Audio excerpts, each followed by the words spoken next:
Attends, là j'ai un truc qui me vient, c'est que il y a une idée qui m'est venue il y a quelques jours là. En même temps, je suis en train de me demander si ça vaut le coup ou pas. Mais bon, tant pis, c'est pas grave, je me lance. C'est un projet, c'est un des plein de projets. Alors est-ce que ça verra le jour ou pas, je ne sais pas, mais j'avais envie comme projet. Déjà, on va lier ça à un projet de ma voiture idéale dont j'avais fait plusieurs dessins, plusieurs croquis d'ailleurs, de la voiture idéale, de la modern car, je l'avais appelée la voiture moderne, mais au sens de moderne, mais pas du tout ce qu'on entrevoit aujourd'hui, quoi. Non, puisque là, la clé, ce serait un véhicule simple, au plus simple, avec juste un châssis, un moteur, une transmission, tout ce qu'il faut, mais voilà, sans électronique, il y a presque pas d'électronique, le moins possible, et il y a juste ce qu'il faut pour que ça marche, et les feux, les clignotants et tout ça, quoi, aussi. Et puis voilà, et c'est tout ce qu'il y a. En gros, une voiture au plus simple, avec juste de la mécanique, rien ou très peu d'électronique, le strict minimum, et c'est tout. Et donc, sur ce croquis-là, j'avais fait comme moteur, alors le moteur idéal en tout cas que j'aurais mis dedans, ça serait un bicylindre 800 cm3. Ouais. Un moteur de moto en quelque sorte, hein, un bicylindre 800 cm3 qui sortirait 75 chevaux, allez, quelque chose comme ça. Même s'il sort pas 75 chevaux, je pense qu'il n'y a pas besoin de 75 chevaux pour une petite voiture comme ça qui va faire certainement moins de 800 kg. Les dimensions, on sera sur du 1,50 m en hauteur, 1,60 m en largeur, je crois. 1,68 m avec les rétroviseurs, je crois, c'est ça. Et 1,40 m sans les rétroviseurs. Et en longueur, on sera sur 3,40 m, pour vous donner l'idée. J'avais fait le dessin à l'échelle 1/10, je crois. Ou je sais plus si c'est... Si c'est ça, parce qu'elle devait faire 34 cm de long. J'avais rajouté un bout de feuille, sinon ça allait pas sur une feuille de 29,7 de long. Il fallait que ça fasse... Donc 34 cm, c'est bien 1/10 de 3,40 m. Je me suis pas trompé, hein. Donc c'est ça, on est sur une échelle 1/10. Et donc la voiture, elle serait bon, un peu dans un style un peu années 60. Moi, elle me fait beaucoup penser à la Mini, mais je voulais en même temps, là sur le dessin, j'ai fait une décapotable. Entre une Mini, une décapotable, une voiture simple avec des feux ronds tout simplement, voilà, des jantes. Alors les jantes, je sais pas combien ce que ça représente parce que souvent c'est compté en pouces, mais je sais que la roue avec le pneu, je les avais fait d'une taille de 60 cm de diamètre. Voilà, avec le pneu. La roue entière fait 60 cm de diamètre. Donc, et je pense que ça sera les 4 mêmes, donc voilà. Au niveau de la transmission, je ne sais pas. Le moteur sera à l'avant, en tout cas. Le moteur sera à l'avant. Et une boîte de vitesse. Alors, moi, je sais pas comment c'est fait exactement, mais une sorte de boîte de vitesse sans embrayage, quoi. Il y aurait 6 vitesses, par exemple, mais sans embrayage.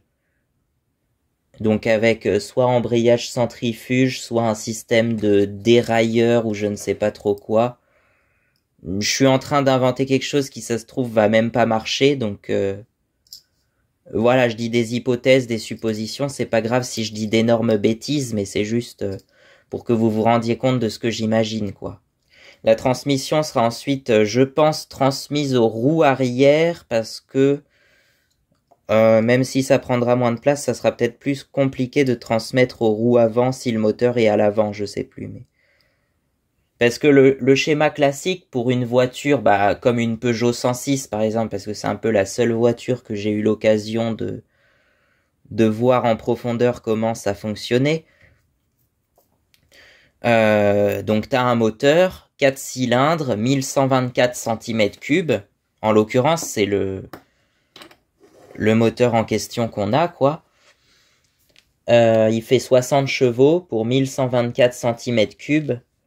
C'est un moteur 4 cylindres. Et donc le moteur, il est à l'avant, mais pas tout à fait centré par rapport à l'avant de la voiture.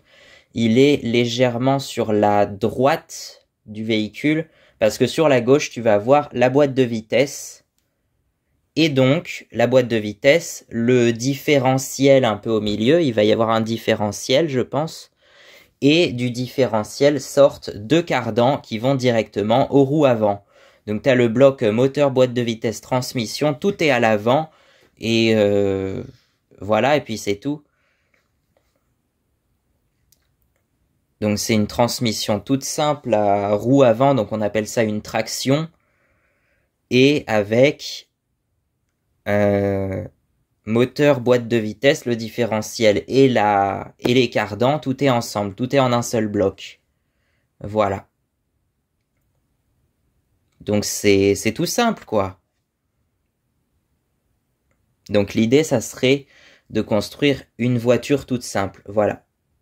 Je sais pas ce que ça donnera, mais à mon avis, c'est titanesque comme projet. Ça va prendre longtemps pour pas grand-chose, à mon avis, parce que ça sera... je pense que ça sera difficilement homologué de toute façon, donc... Si c'était dans les années 1960, ça aurait été homologué sans problème, hein. Mais aujourd'hui, avec toutes les normes de marde là, si tu fais pas un véhicule moche que personne va acheter, ça sera pas homologué bizarrement. Avec des moteurs qui tiennent pas le coup ou on va même pas en parler parce que voilà. Non mais même les moteurs, pour ceux qui sont encore en moteur avec un vrai moteur, c'est de la marde les nouveaux Stellantis là, attends comment ça s'appelle? Les moteurs PureTech, voilà. Et ben c'est ça qu'il faut pas acheter, que tout le monde dit que c'est de la marde. Les moteurs PureTech de Stellantis là. En fait, Stellantis, c'est le groupe Peugeot, Peugeot, Citroën, Fiat Chrysler. Depuis 2021, tout ça, ça s'est fusionné. Et ça s'appellerait Stellantis, voilà. Donc, c'est un peu de la marde. Et puis surtout, avec tous les rachats d'entreprises et tout ça, on s'y perd. Avant, il y avait quoi? Il y avait Peugeot, il y avait Citroën, et puis voilà, c'était indépendant. Alors j'avais vu que Peugeot avait racheté Citroën en 1976, donc c'est quand même assez ancien. Et pendant longtemps, ça s'est appelé PSA, donc je crois que ça veut dire Peugeot Société Anonyme, un truc comme ça. Pendant longtemps, ça s'appelait PSA. Donc voilà. Depuis, il y a DS qui s'est séparé de Citroën, mais qui est toujours dans le groupe Stellantis. Mais c'est une marque à part. Les DS, c'est plus des Citroën maintenant, bizarrement. Voilà. Donc c'est à n'y rien comprendre, on est d'accord, quoi. Entre les groupes d'entreprises, t'as le groupe Volkswagen, le groupe je ne sais pas trop quoi d'autre.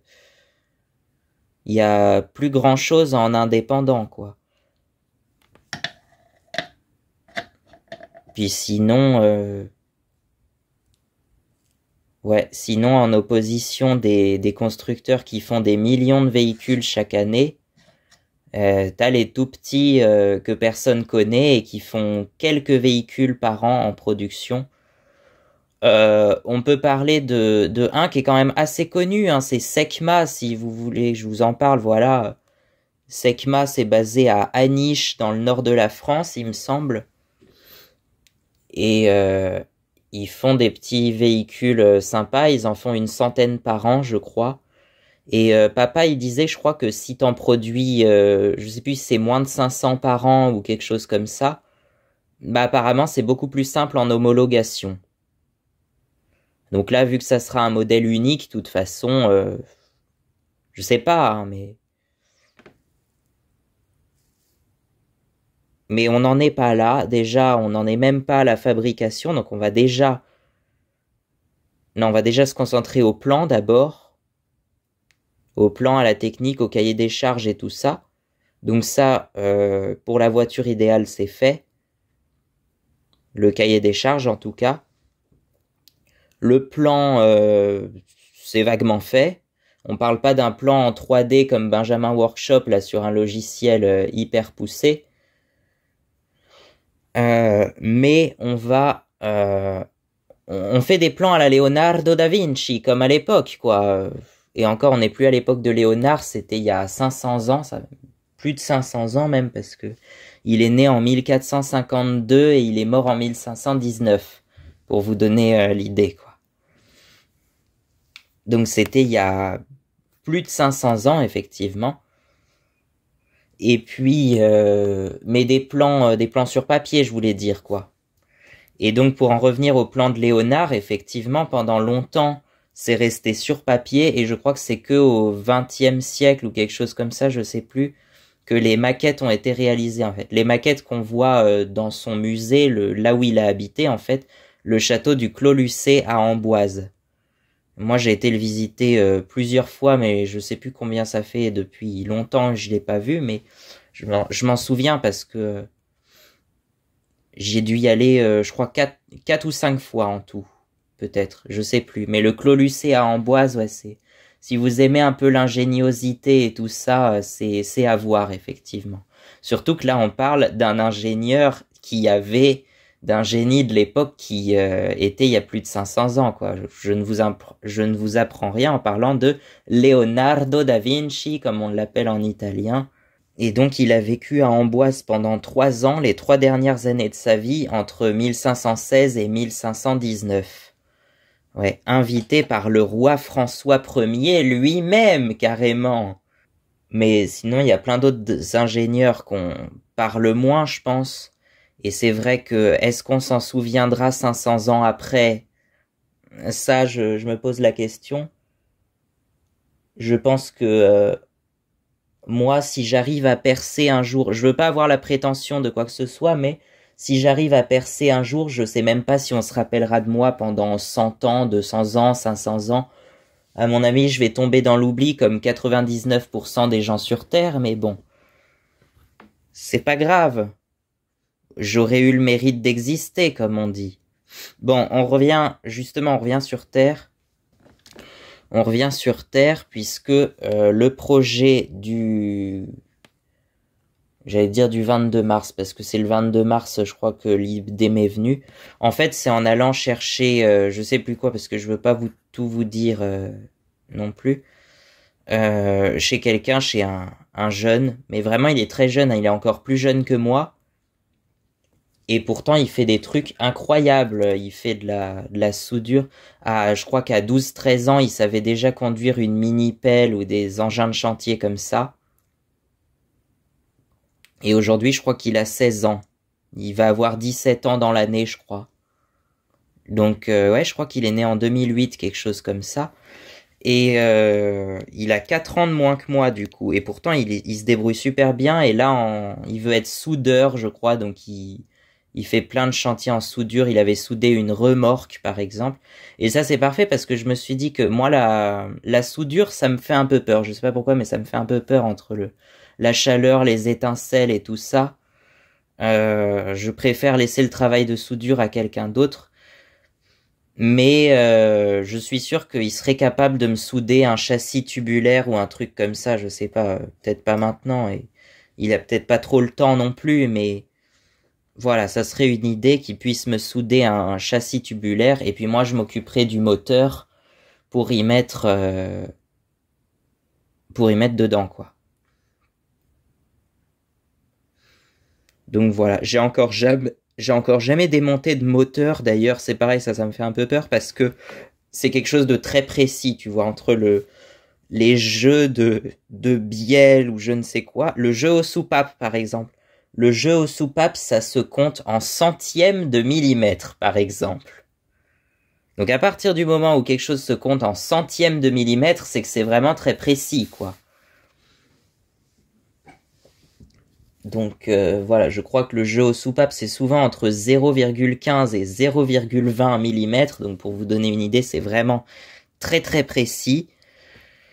Le surfaçage de la culasse, par exemple, quand on doit refaire une culasse, c'est pareil, c'est au centième de millimètre en général.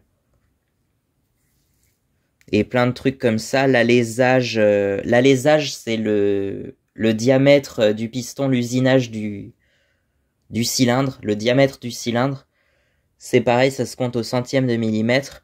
Et l'alésage, en fait, c'est le diamètre donc du cylindre. Et la course, c'est le déplacement du piston dans le cylindre, donc la hauteur du cylindre. Mais on va compter uniquement en fait le volume qui est déplacé par le piston, donc entre le point mort haut, le moment où le piston est le plus haut, et le point mort bas, c'est le moment où le piston est le plus bas. Et ben entre les deux, on calcule la distance, c'est la course, et donc ensuite on calcule le volume de ce cylindre entre l'alésage et la course. Donc il faut faire déjà la surface d'un cercle, la surface d'un disque, c'est pi fois le rayon au carré. Donc pi fois la moitié de l'alésage au carré, ça te donne une surface qu'il faut ensuite multiplier par la hauteur du cylindre, la course du cylindre. Et ça donne le volume du cylindre, donc la cylindrée tout simplement. Donc voilà, et j'avais fait le calcul par exemple avec un moteur qui fait 54 mm en alésage et 54 en course. Donc en gros ça fait 5,4, tu prends la moitié de l'alésage, 2,7, 2,7 au carré multiplié par pi, alors je sais plus quel nombre ça fait exactement, tu multiplies ça par 5,4 et ça te donne une cylindrée de 123,6 cm3 à peu près, ou 123,7, je sais plus, quelque chose comme ça. Et donc c'est la cylindrée du moteur, 123,7 cm3, donc on arrondit à 125 souvent, hein, c'est ça. Donc voilà, ça c'est juste un exemple, mais il y en a plein d'autres. Tu peux mettre n'importe quel alésage et course. Et donc voilà, ça permet de se rendre compte, de la taille aussi des pièces. Un piston de 125 par exemple, ça fait 5 cm de diamètre à peu près, 5,4, tu vois. Un piston de 50 c'est plus petit, c'est je crois 3,9, quelque chose comme ça. Enfin j'avais calculé je crois 3,9 si l'alésage et la course sont pareils en fait. Dans ce cas-là on parle d'un moteur carré il me semble. Alors que si la course est plus longue que l'alésage, on dit un moteur longue course du coup tout simplement. Et si la course est plus courte que l'alésage, on parle donc d'un moteur course courte ou d'un moteur super carré apparemment. Donc voilà, j'avais vu ça. Donc le calcul de l'alésage et la course, ça va donner la cylindrée. Alors pour un moteur à plusieurs cylindres, en général les cylindres ils font tous la même taille. Donc par exemple pour la 106, je sais pas les alésages et courses précis, mais ce que je sais c'est que le moteur fait 1124 cm3. Donc sur 4 cylindres, ça fait 281 cm3 par cylindre. Voilà. Ça donne une idée de la taille des cylindres. On est sur 281 cm3 sur chaque cylindre. Bon, on s'égare un petit peu, on va revenir aux bases, et la base c'est de créer un petit truc, un petit buggy, ou je ne sais pas trop quoi. Parce que ça, on a tous déjà vu les sortes de buggy, où les Américains vont appeler ça go-kart. Je crois qu'on dit aussi un kart cross, effectivement. Bon, en gros, ça ressemble à ça, et c'est avec souvent un petit moteur. Alors, il y en a qui mettent un moteur de moto dedans, ou un moteur de motoculteur de style Honda GX pour ceux qui voient ce que c'est. Il y a beaucoup de moteurs comme ça. Alors souvent c'est pas un Honda GX en particulier, c'est des moteurs qui y ressemblent, hein, mais c'est pas souvent des vrais moteurs Honda parce que souvent c'est des moteurs pas chers justement. Alors que les moteurs Honda ça coûte un peu plus cher en général. Bah, j'avais regardé par curiosité, on est sur un GX 390, donc c'est le plus gros des GX. Je crois que ça vaut 900 euros, quelque chose comme ça. Mais en neuf par contre, donc d'occasion. Alors d'occasion, j'ai regardé quelques annonces, on est sur des prix très variés, entre 50 et 500 euros, je dirais, quelque chose comme ça. Donc voilà, on a une très grande variété de prix. Il y a tous les prix de GX, de voilà. Donc ça peut être n'importe quel type de moteur. Il y a aussi, alors ça c'est très rare, mais ça existe apparemment. Je sais pas pourquoi c'est aussi peu mis en avant, mais Yamaha, ils font aussi des moteurs comme ça, des moteurs MZ ou MX, je crois qu'ils les appellent. Et c'est très peu connu. Je sais pas pourquoi, mais pourtant Yamaha, ils font aussi des générateurs, tout ça. On appelle ça un groupe électrogène aussi en France, mais ailleurs on dit un générateur.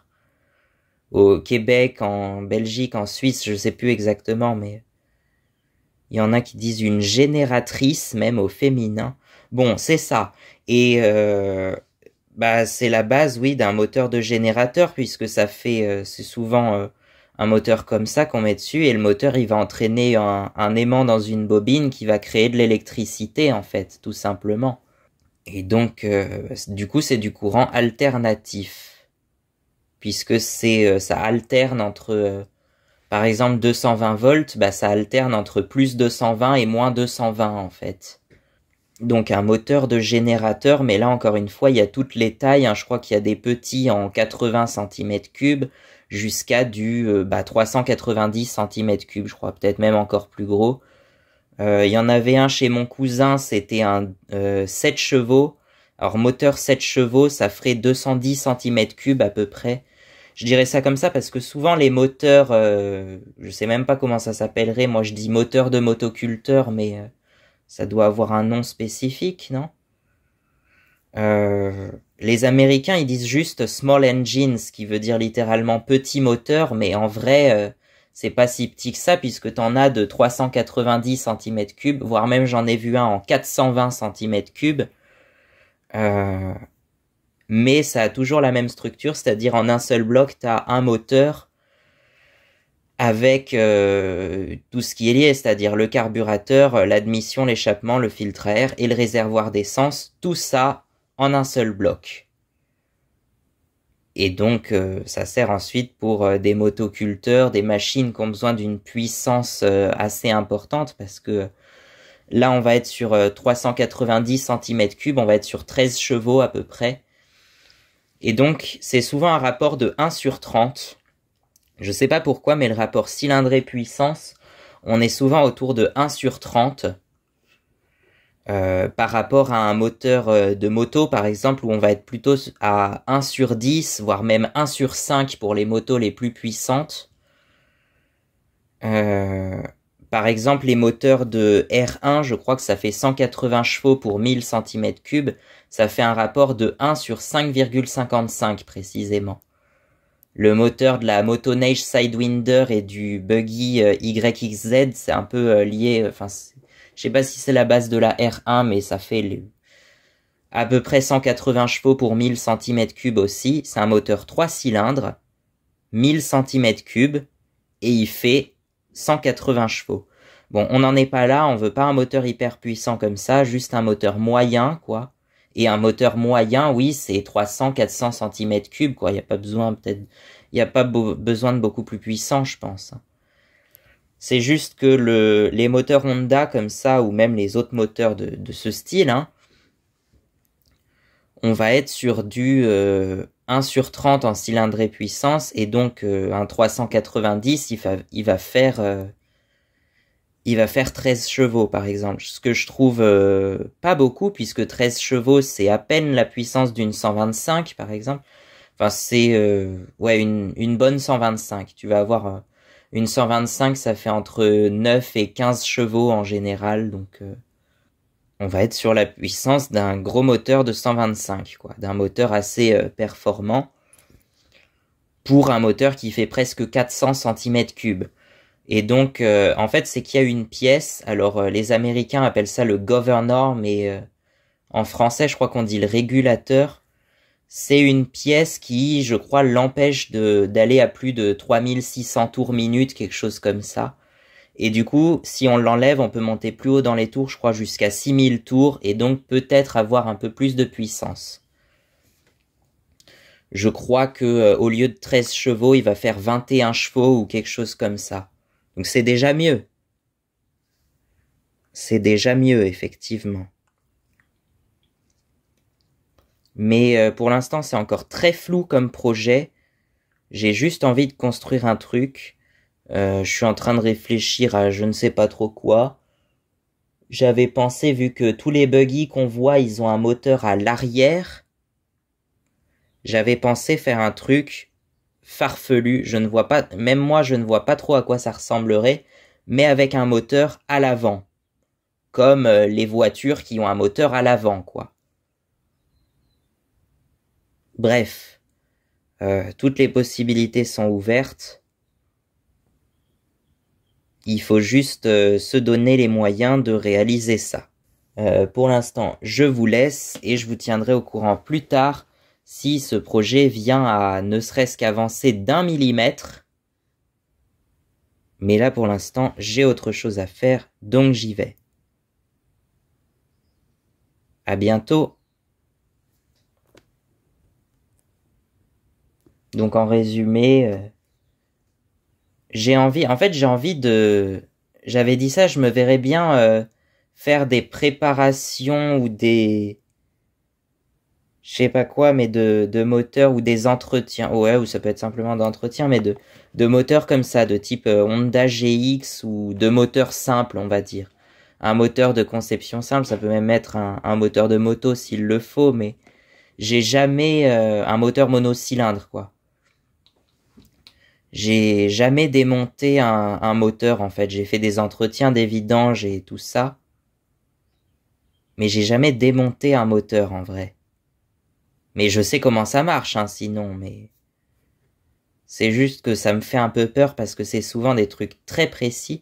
Les couples de serrage aussi, parce que toutes les vis hein, ont un couple de serrage précis, exprimé en newton-mètre, souvent. Et donc, c'est pareil, c'est très précis. Pour pas abîmer le moteur, c'est très précis. Un moteur, c'est une mécanique très précise qui tourne à des milliers de tours par minute, des fois.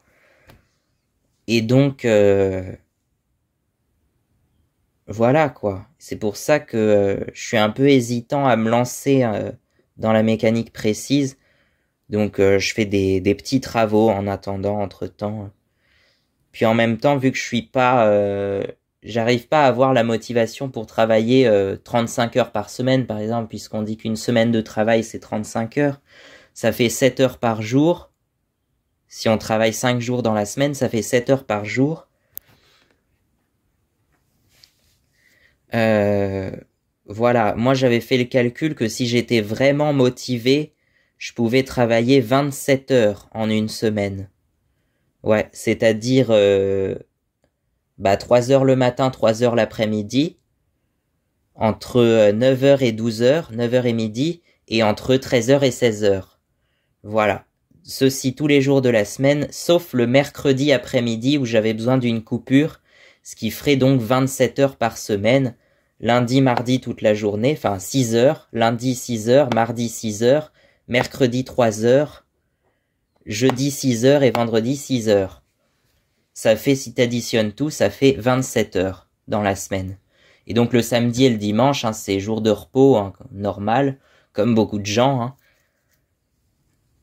Mais en même temps, vu que la motivation, ça va, ça vient, et ben en fait, j'ai pas de jour de repos. J'ai pas de vacances, j'ai pas de jour de repos, j'ai pas de jour de la semaine, limite lundi, mardi, mercredi, jeudi, vendredi, samedi, dimanche, tout ça, ça n'importe peu. Pour moi, tous les jours sont la même chose. Tous les jours, c'est des jours en particulier. Et donc, les vacances, je peux les prendre un peu comme je veux. C'est-à-dire, ce que j'appelle vacances, c'est quand je quitte la maison pour aller à un autre endroit. Mais des fois, je travaille même pendant les vacances, quoi. Et à l'inverse, ça arrive d'avoir des jours à la maison où je fais rien parce que soit j'ai pas envie, ou soit je trouve pas trop d'occupation, mais voilà. C'est très particulier, quoi. Donc ça va être un peu quand l'envie me vient, et ce projet-là, ça risque de mettre très longtemps parce que ça sera que quand l'envie me viendra, je pense. Mais en même temps, je sais pas trop parce que je sais pas, c'est un projet assez ambitieux quand même. C'est un projet très ambitieux, donc bon, on verra ça plus tard. De toute façon, la vidéo va pas sortir tout de suite, donc on verra ce projet ambitieux un peu plus tard. Pour l'instant, j'ai un autre truc à tourner, donc je vous laisse. À bientôt!